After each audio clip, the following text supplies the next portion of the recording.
How freaking cool is that? I have my own opening now. Thank you so much to my buddy Kenji for doing that. The attention to detail was out of this world. Just even the little things like it says Bobby instead of Sony.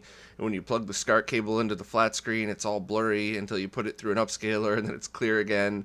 That was absolutely freaking killer. And we took the title track of our album, Live Your Way, and Kenji lined it up so every time, the notes hit, something moves on the screen. It's awesome. Thank you so much for doing that. I hope everybody liked it.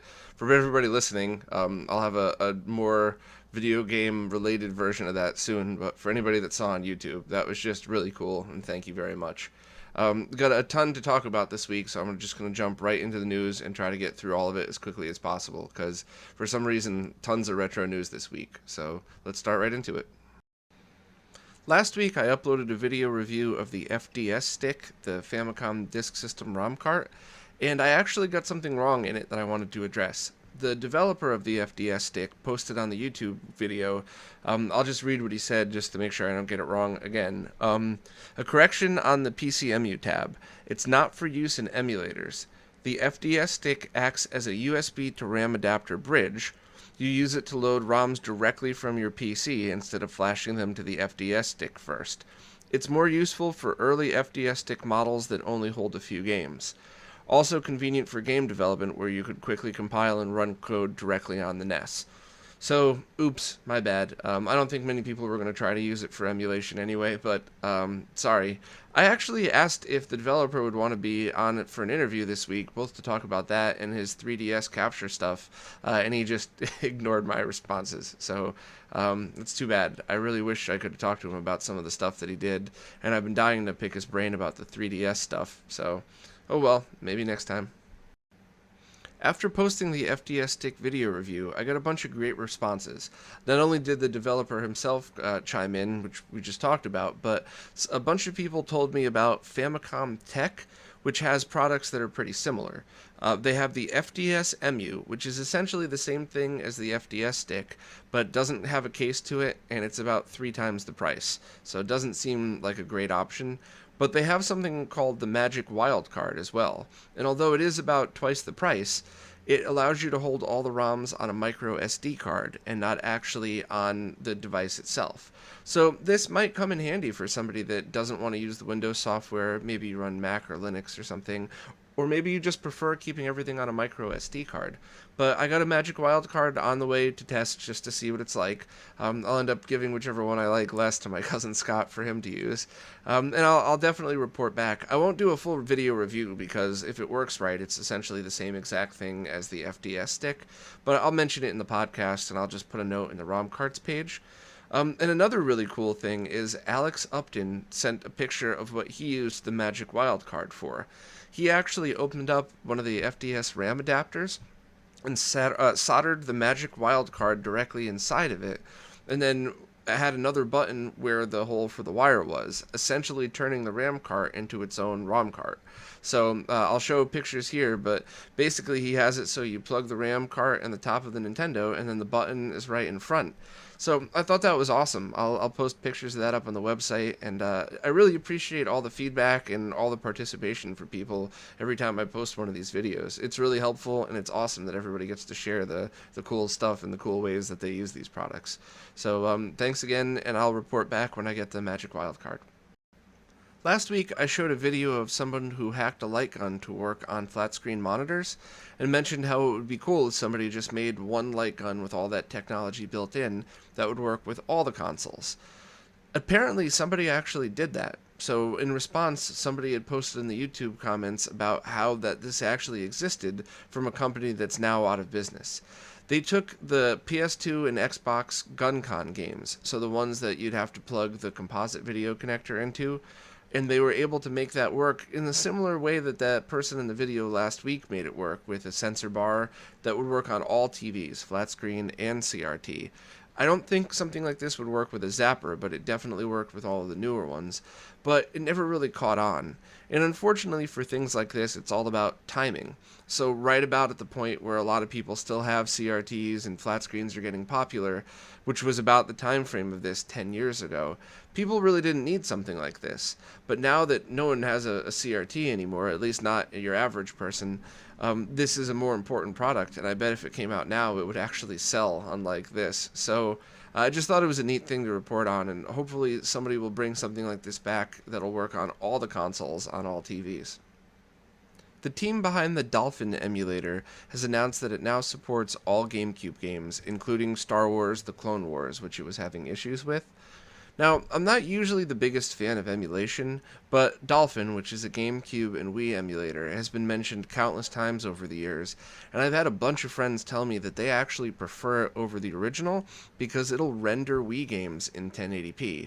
Not just upscale them like with the Wii U, but actually render them in the higher resolution. So I had a few people say that, they hook up their Wiimote and sensor bar to their PC and use it right on their flat screen and actually prefer it. So I've only tried it, maybe 2 years ago was the last time I actually really sat down and tried it, when I was able to go over a friend's house who has a really powerful video card. And I did think it was absolutely awesome. I played Mario Kart on it, and it looked phenomenal. I couldn't believe the quality of it. But that was really the last time I'd actually put some time into it. So if anybody has any comments on it and any experience, definitely post below and let us know. But it's something I think I really want to get into and try again, because as much as emulation always has its hitches, I would kind of like to go back and play through Metroid Other M in 1080p. And yes, I'm one of the few people that actually liked that game, mostly. But yeah, so anybody that's has a decent, powerful video card and wants to check it out, I highly recommend it. Next up, Extrems added more features to the low latency version of the Game Boy Interface software, which is the custom software that lets you play Game Boy, Game Boy Color, and Game Boy Advance games through the Game Boy player for the Gamecube. It's a lot of game in there. But the low latency version adds a video option for 59.7276 video, so it might actually be more compatible with certain TVs. Adds control schemes, and it actually adds support for the RAFnet N64 adapter. I'm not really sure why you would want to use an N64 adapter on a Game Boy Advance game, but I think that must be a thing. But always happy to see any updates from Extrems. I love that software. So far, it's my favorite way to play Game Boy Advance games, and hopefully I can get him on for an interview at some point to kind of talk about how it works. But anybody using it, definitely upgrade to the newest version. In a bit of surprising news, during the Apple iPhone event last week, Apple actually announced that they're going to have Mario games on the iOS devices, and Miyamoto himself even came out to do a demo of it. So I knew this was going to happen eventually, but this is kind of unexpected because Nintendo has always been pretty controlling over their intellectual property. But the game seems perfect for mobile devices. It just seems like a one-button push, and it seems like every other generic run game, but with Mario and the music from Mario. So it seemed fine, and it seemed like something that would actually complement their products, not take away from it. I know a lot of people were kind of freaking out, like, well, this is the death of Nintendo, but I don't know, I kind of saw it as a good move, to be honest with you. But check out the video for yourself, and I'll leave a link to the announcements in the comments. Sony actually held their PlayStation event the same day as the Apple event, and had a very long list of things to announce, including release dates for the next PS4 consoles. So the PS4 Slim is coming out on September 15th for $300, and that's just the slimmed down version of the PS4. Much like every other PlayStation revision, towards the end of the life cycle they have a slimmed down package, and that's just what this is. Next is the console that was rumored as the PS4 Neo or the PS4K. It was announced that it's actually called the PS4 Pro, and that's releasing on November 10th for $399. And that's the console that will upscale all of the games to 4K. Unfortunately, they also didn't really announce, they kind of omitted from the announcement that it's not going to support Ultra HD Blu-rays, which is a huge disappointment for me because that's really one of the main reasons I wanted to buy the PlayStation 4 Pro. I don't have a 4K TV yet, but when I do, I figured it would be great to have a console that already supports the discs. But they're not including it, which is kind of annoying because they were in the forefront of Blu-ray technology, including it in the PS3. So I'm not really sure why they decided to do that, but that's really disappointing. And for anybody that wants all of the other info, I'll post a link to the PlayStation page in the description. But there's a ton of info of all the other things they released, and a little bit of controversy over the specs of the PS4 Pro while running in 4K. So because it hasn't been released yet, there's no solid info, but I'll leave the link down there, and you guys could, if you're interested, see for yourself what you think about the 4K support. The Gamecube video kits are now available to purchase from badassconsoles.com, and the Gamecube Video is the homemade version of the digital output and analog output for Gamecubes. So instead of spending $250 on the component cables, you can get one of the analog kits and get component VGA and RGB, or one of the digital kits to get HDMI, or you could actually install both to have every option. Personally, I'm going to have both, and I'm really excited for it. At the moment, you could buy the do-it-yourself kits and they'll ship right away, and there's many different options to choose from. Also, you could get installation services, but he's not offering that till October. But if you pay now, you could kind of get your place set in line so that when he's ready to start taking the installation, that he'll just contact everybody and you could send him in, as asked. He also put up a pretty cool notice on there that says an attention for scalpers. And that's really cool because I can't stand to see that happen. People got a couple of the high def Nest kits, and as soon as they were sold out, they put them on eBay for like $400. It's crazy. But so his message is, Badass Consoles will always have GameCube video available for sale. Attempts to price gouge will be futile. I love it. So good job, Michael. Screw everybody that's trying to screw us. So go to his website if you want one. And as soon as I get mine in, I'm going to do a full review and really try to hit all the features. And I'll do a video and a page for it and really just put it through its paces. But I'm very excited to check it out, and I will let everybody know when mine arrives. There's been a few updates posted about the HDMI Dreamcast project. First, they have a custom flex cable that's going to make installation a lot easier. So rather than solder individual tiny little wires to tiny little spots on a chip, much like the Ultra HDMI installation, you could just have a flex cable that goes over it and just use flux and do some drag soldering, which should make installation way easier. Also, the board's been upgraded with more SD RAM, which allows for better 480i deinterlacing. And also, they're supposedly going to add core emulation for the FPGA part, meaning that you could actually emulate other consoles through the Dreamcast, similar to like a Mist box.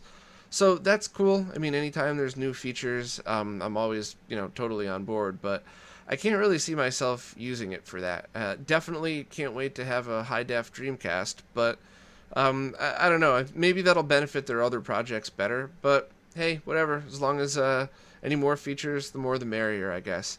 I think all the upgrades put another delay on the project, and there's no exact word on when it'll be out, but I'm hoping soon. I mean, it looks like the project's coming to an end because they have everything prepared and ready and tested, and anytime there's any kind of actual release date, I'll make sure to update, and or if there's a pre-order, I'll tweet and post on social media right away.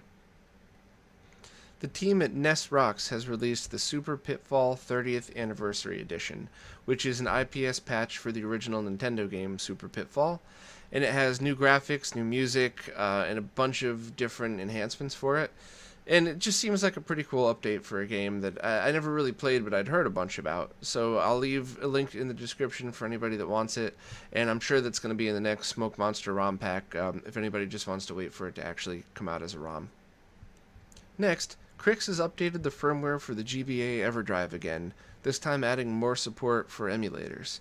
So it's really great to see that it's an ongoing project that's going to continuously get updates. I'm really happy that he's still working on this as well as the other ones, and you never know what new features you're going to get with it. Also, Smoke Monster has updated the ROM set for it to include the new emulators. So this is just a quick update, so if you own a GBA Ever Drive, definitely throw on the new firmware and go get the updated version of the ROM pack. Next, I've received my Atari Lynx ROM cart from Retro headquarters in the UK, so I plan on doing a mini review of this next week. It's not too much to talk about because it's essentially just a ROM cart, but I still wanted to show it in action. And also, the creator, Saint, on the Atari Age forums, is still working on a Jaguar ROM cart and has expressed interest in others as well, including possibly the Neo Geo Pocket and even the Atari 7800. So anytime there's any real solid updates on any of those projects, I'll definitely post and let you know about it, especially when the Jaguar ROM cart pre-order comes in, because that's definitely something I'm going to want. But until then, expect a review on this next week, and I'll have as many details as I can on it. Low Budget just announced that the Super 8 console will go up for pre-order on Thursday, October 6th. So for anybody that doesn't remember, the Super 8 is a bare-bones NES kit, which requires the two chips, the CPU and PPU, from a Nintendo or Famicom, and then once you install those, then it's a fully working Nintendo console. There's actually going to be two consoles up for pre-order. One is going to be a fully working version that includes the NES RGB kit, so you could just buy a completed system as is.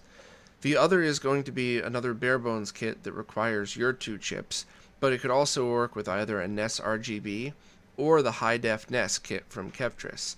He'll also offer installation services for the bare-bones kit if you want. So I still think it is my strong opinion that if you have a broken console, one that's physically broken, which I still occasionally get emails about, people find a smashed Nintendo in their attic, this is the perfect solution for it, and you're going to want to jump on it. Because rather than have a busted up plastic case or even possibly a cracked board or something, you could remove the chips from those and then use them in this other box, which is just going to be overall a great solution for it. Everything is brand new except your two chips. It'll support either HDMI or RGB with the addition of the other board. And it really is just the perfect solution for anybody with a smashed console. I imagine other people might want it anyway, just because it's neat and different, but if you're sitting on a broken Nintendo or a broken Famicom, definitely jump on this one and seize the opportunity, because I'm not really sure if he's going to be making many more of these, so now's the time. And lastly for the news, I have an update from Ben, the creator of the Retro DC power supply, which is the one power supply that can power multiple consoles. He says that all of the pre-orders have shipped as promised. He had originally said that all will ship by September, and that he's starting a new pre-order batch, which will ship in January. So he's been pretty spot on with his target ship dates. He's also searching for a bulk supplier of adapter cables that'll allow it to work with a SNES. So right now, the cables will allow for all Genesis and Master System versions, as well as a whole long list of other consoles, which he has up on his website. But the one adapter that he wasn't able to get was the Super Nintendo one. So if anybody knows where you can get a large bulk of those at a good price, let me know. But the one alternative for anybody that needs to is you could actually buy an adapter from console5.com, which will work with his setup. So I'll leave a link in the description for anybody who wants this one power supply to work with all of their consoles. And Ben wanted to pass a message on to everybody watching. He said he appreciates everybody's patience and general conduct, and it's really nice to see how many people in the scene are all class all the way, all around the world. And I got to agree with him 100%. A lot of the projects that I've worked on, or at least been a small part of, just seeing everybody help out is always great. People are generally really nice and patient and understand that we're just individuals trying to do this for fun and maybe for a little money. But, we're not big companies that are trying to meet target dates. So definitely appreciate Ben getting everything shipped on time. And if anybody is looking for a replacement power supply for a lot of different consoles, this is definitely one that you should pick up. So links are in the description, and check out his website for all the details. Now on to the Q&A stuff. We actually had a bunch of really great discussions across pretty much all the videos within the past week, but only a few really required video responses this time, which is still awesome. So thank you very much for everybody that participated, and anybody that has any questions, never be afraid to speak up. And while we only have a few to talk about this week, it was still a bunch of great discussions and really worthwhile comments. So thanks again, and I guess I'll get right to it. First up, Cesar Montez asked, what's the best way to play original Xbox games? The 360 via HDMI, its own component cables, or VGA? Well, I'm actually going to dig pretty deep into Xbox in the next coming months and have a full page up on the website, as well as probably a few videos. But just to answer the short versions of those questions, at the moment, there's really nothing wrong with the component output of the Xbox. So if you're using that, you're still getting a great picture that can go from 480i to 480p to 720p, and even up to 1080i, but that doesn't really look great. You want to stick to 720p and 480p if you can. So using it that way certainly isn't a bad way to do it. And Xbox 360 via HDMI, I've heard mixed things about it, and I would really just try your game and see. If your game is supported and it works well for you, maybe that is a great way to do it. But the things that I really wanted to dig deep into is PhoneDork keeps telling me about a software hack that allows you to have sync on green output. So it's a little bit different than component and kind of similar to the PlayStation 2 sync on green. And he says he gets a better picture out of that, which I'm really looking forward to trying out. Also, my friend Phil has his both software and hardware modded for straight VGA. So no sync on green at all, it actually is a full VGA signal. So I really want to dig deep into both of these and see if there's advantages of any of them and kind of have a comparison pictures like I did for the rest of the site. But for now, the short answer is, through this 360 or through itself on the component video output are good solutions. They're not bad. It's not like playing through composite or anything like that. But I'll soon enough have a full update to see if there really is a better way to do it and if you could squeeze just a little more power out of your Xbox. Next, YouTube user Cardboard Toilet. I just got a mental picture of a cardboard toilet. Thanks for that. And now I can't unsee that. Do you know anything about the ShinyBo SB2840 RGB to component converter? I've heard good things about it, but I'm curious how the picture quality compares to HD RetroVision's cables. So I have not used that specific converter. I've had great luck with ShinyBo stuff, though. They're usually good quality. But I guess the better question to be asking is how many consoles do you need to convert? So I had somebody a while back send me a very cool picture of, he had a G-SCART switch with 8 consoles going into the CSY 2100 component or RGB to component converter into into his tube TV, and it was great. I mean, it was the perfect solution because he had a ton of different consoles. But if you're really just talking about Nintendo, Super Nintendo, N64, GameCube if it's PAL, or any of the Genesis or Master System consoles, then I would definitely recommend just getting the HD RetroVision cables because they're specifically designed for console use, whereas a lot of these other ones were just kind of general purpose. And some people run into issues now and then, especially with the clone CSY consoles. You have to open it up and kind of tweak the potentiometers in order to get the correct color signals on there, which, doing it by eyesight, you're never going to get it perfect. So it's not the greatest solution. But yeah, I mean, if your consoles that you predominantly use are supported by the HD RetroVision cables, definitely just get those. But if you have a ton to go through, I guess I would just buy the one that people have been using a lot, the CSY 2100 original, not the clone, and just kind of connect everything through a G-SCART switch into component. Next, Retro Gamer Bullet Bob wanted me to talk about my capture card and the different things that I use along with it. So I actually like the StarTech.com USB 3 HD cap because it's compatible with pretty much all the resolutions I throw at it, including 240p. As for software, I just use the Streamcatcher software that it comes with. Just because it's quick and easy. The only options that I ever set are I make sure to match the aspect ratio, turn all the qualities up high, and then I use MP4 capturing because I've had issues with AVI captures being compatible with certain software. But if anybody wants a guide on how to use different software that allows you a lot more control, Blizz has a page up on his site that's awesome for it. But as far as the hardware goes, it's a USB 3 only, so that's one thing I learned. It has to be USB 3. It won't be compatible with USB 2.0. And for HDMI capture, I just go directly into here. And for some consoles, I need to actually split the signal because it doesn't have a pass-through. So if I'm going into my flat screen TV into that, I'll actually use the View HD 1x2 splitter, because it works well with game consoles, and there aren't as many HDCP issues. So that's the VHD 1x2 MN3D. I guess it means it's compatible with 3D as well. And this is powered, not passive, so it comes with a power adapter. It's just something to note, because I know a lot of people have to worry about putting different power supplies in. But that's pretty much it for HDMI. I either go directly in or through the splitter. For component video, there's an adapter cable that plugs in right there that has component and audio. There's also composite and S-video inputs through here.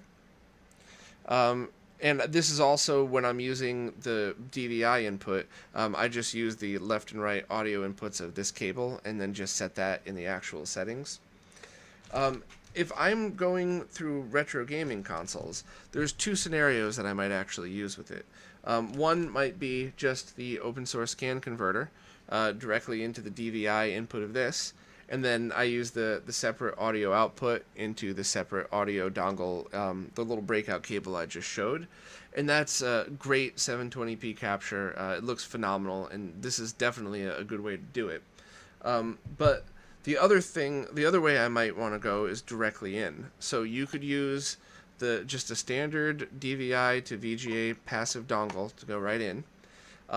But this does require C-Sync. You can't use Luma S-Sync or anything. So I actually just got a little gender adapter, and I use my Sync Strike. You could use a G-SCART switch or anything else, and I actually just plug it in directly into it. You don't even use a cable, so it's just one less thing that could possibly go wrong. So it's kind of a funny looking solution, but this is a common way to get direct 240p in for me, and it seems to work really well. The other thing, if you're capturing and you don't worry so much about quality, you just want to make sure to get it in a higher resolution. So like you're not going to do video comparisons, but maybe you want to stream on Twitch, or maybe just capture game footage of you playing. There is that cheap video upscaler. Now, I generally hate this thing for just a million reasons, and they're terrible quality. I mean, the one that I got worked once for about an hour and then died. It's never worked again. So expect awful quality, but they're really, really cheap. I mean, you could just go SCART in, and then you just take the HDMI output of this thing directly into the HDMI output of the capture card. And although it does process 240p as 480i, if you send it to 720p or 1080p through this, it's not terrible. And in my opinion, if you're just showing gameplay footage and it's not a video comparison, I actually think it's a great solution, because it would look better than just stretching a 240p image. I think depending on how far you want to get into it, if you use Blizz's methods, you could actually reprocess all that video from 240 to 720, and it will look better than this thing. But if you just simply want to quickly record some gameplay footage, you're playing through Sonic 1, you stick it through this thing into that capture card, and you stick it online, and you just want a quick solution, that's great. Or Twitch streaming or anything like that. But that's really the only scenario that I would use these things, because I know the guys in My Life in Gaming didn't think they were too bad. I hate them. Phone Dork hates his too, and mine's completely dead. So if you know anybody that wants anything for it, I don't even know what to do with it at this point. But so I hope that wasn't too long of a description. But the USB 3 HD cap is the one that I've been using, and I really like it. I think there's better ones out there, but for general use, I would definitely recommend it. And lastly, Lou Billy had a question about HDMI switchers. He asked if there were any that I recommend, and do any of them interfere with the scaling. So, to be honest, I've actually never used an HDMI switch. I have all my components that I use on a daily basis always plugged into the back of my TVs, and then there's always that one HDMI port on the side that I use to plug my game consoles into. And that's pretty much it. As far as interfere with the scaling, the only thing that I know is as long as it isn't a switch that does any video processing. So I've seen a few switches that it's like, component, S-video, composite, and HDMI out to HDMI. It's going through some kind of video processor, and that potentially adds lag, messes with scaling. But just generic HDMI switchers, I don't know that they would have any problems, but to be honest, my cousin Scott actually has more experience than I do in this, so I asked him to jump in and answer the question. Hey Scott, thanks for jumping on and helping with the question. I would go out to you, but I don't have a spaceship to get to Bay Ridge in this traffic, so we're gonna do it over Skype. Works with me. So what was the issue that you were having with your HDMI switcher? Because I remember you telling me about it, but I totally forgot what it was. Well, the main problem that I had with my switcher was I was using a Chromecast for a little while to send a signal from my iPad, and it would go intermittent every once in a while, like kind of frequently. Like after maybe like 15 minutes, it would just like black out for a second or something like that, and that would have the effect of the auto switcher on my active HDMI switch clicking over to another source, which was particularly difficult because I have some sources that are always on, like my Raspberry Pi Media Center. So it would basically like you'd be watching it for a little while, and then it would like unavoidably just end up clicking over to another source that you weren't using, and it was absolutely maddening. So I Gotcha. was trying to work around that. I was trying to find switchers where you could turn off auto switching, and That one doesn't have it. I had a hard time finding a switch that was more than like a 2 by that didn't have auto switching at all. And There you was have one some. of those really popular monoprice switches too, right? Yeah, I use the. I'm currently using the Monoprice HDXC 501E. Okay. It's a 5x1 HDMI switcher, and it's got a remote. And I mean, otherwise it works fine. I mean, I use it literally every day, and it never gave me any problems of a material kind besides my interaction with this Chromecast. So I principally blame the Chromecast in this regard, but it wasn't playing nice. Now, before I used the 5x1, the only two sources that I had that I ever used that were HDMI compatible, like at the beginning of sort of the HD era, was my PlayStation 3 and my laptop. So I had a 2x1 passive switch, which Monoprice also made. It's the model HDS 201, and I mean it worked fine. It was fully manual. It had a little click button on it, and I had no problems with that in any kind. And you haven't found more than a 2x1 that's passive? I was Googling it for a little while, and at least there's a part of me that wonders if maybe there was some super expensive ones, but I don't think I even saw that. Hmm. It seemed like I don't think you might know this better than I do. I'm not 1,000% sure that it's easy to just wire up HDMI connections the same way you would, like an RCA. It's So not, and I believe a lot of it has to do with the digital handshake in HDCP, but exactly, yeah. I would So you, think that maybe if they did the digital version of like lifting up and over that they could pull it off, but I certainly wouldn't. And the yeah, auto switching thing is a big deal too, especially for people that use the FrameMeister, because every time you would switch a profile, or if you're going from 240p to 480i, like the PlayStation cutscenes, it actually uh, drops the HDMI connection. So it's actually really plausible that you'd have a cable box or a DirecTV or even a Raspberry Pi plugged in that's yeah. always on. You switch it over to the FrameMeister, and then you go to a cutscene on PlayStation, and then it goes to the other source. So that's actually a valid issue that most people that have a FrameMeister, or I guess even the OSSC for the same thing. Yeah, and I would warn that I did run one experiment that's worthy to discuss in this context, which is a failure. Which was once I encountered this problem with the Chromecast, I tried to daisy chain my two switchers together. Mhm. So I used the 2x1 as the root one, and I put the Chromecast on like input two, and I put like an HDMI jumper Mhm. into my 5x1 on input one, and my hope was that I could just manually switch between just using the regular 5x1 auto switcher for all my regular sources. Then if I wanted to use the Chromecast, I could just click over to it. but it screwed up the handshake on some things, and I just had a lot of problems. It became a lot more intermittent, and Yeah, some that's what things I would. actually did work, but not everything, and it was a bit of a bummer.